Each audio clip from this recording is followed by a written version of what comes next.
Hello दोस्तों, कहानी ऐसी जो दीवाना बना दे। तो आज की कहानी हमारी एक ऐसे विषय पर है जहाँ पर हम सभी रहते हैं, जिसे मूवी बोलते हैं, जननी बोलते हैं। तो आज स्टार्ट करते हैं।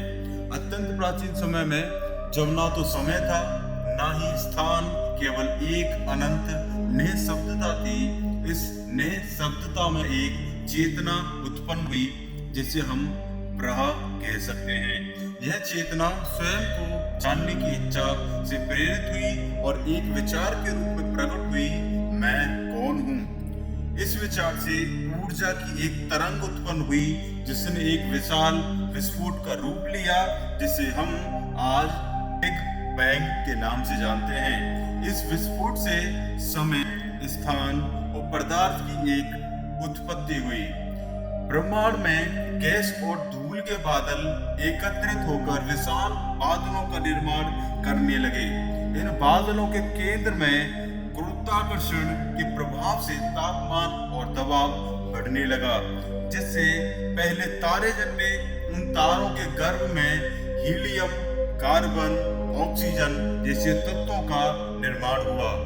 अब ये तारे अपने जीवन के अंत में सुपर नोवा के रूप में विस्फोटित हुए, तो उन्होंने इन तत्वों को ब्रह्मांड में फैला दिया। इन तत्वों में नए तारों, ग्रहों और अन्य खगोलीय पिंडों का निर्माण हुआ। लगभग 4.6 अरब वर्ष पहले एक नवगठित तारे हमारे सूर्य के चारों ओर धूल और गैस की एक डिस्क थी। इस डिस्क में कण आपस में टकराकर बड़े पिंडों का निर्माण करने लगे, जिन्हें प्लैनेटेसिमल्स कहा जाता है।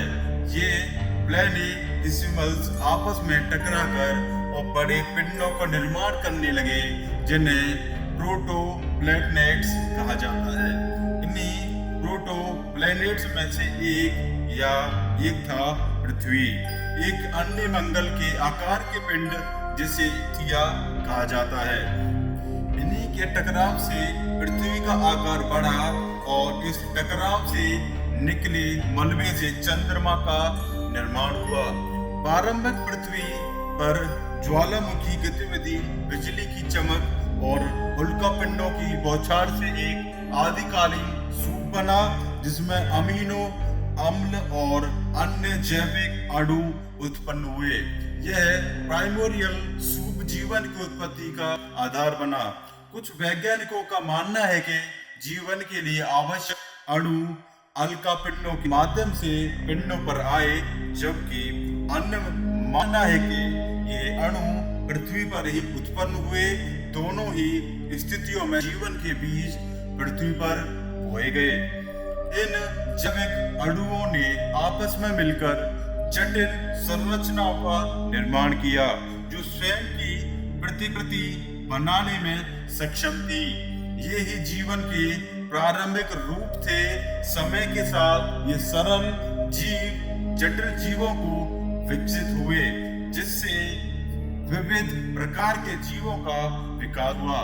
जैसे जैसे जीवन का विकसित हुआ, पृथ्वी एक जीवंत ग्रह बन गई।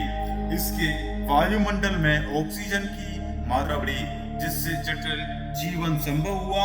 पृथ्वी ने स्वयं को संतुलित रखने के लिए विभिन्न तंत्र विकसित किए, जैसे जलवायु नियंत्रण, जैविक विविधता और पारिस्थितिक तंत्र।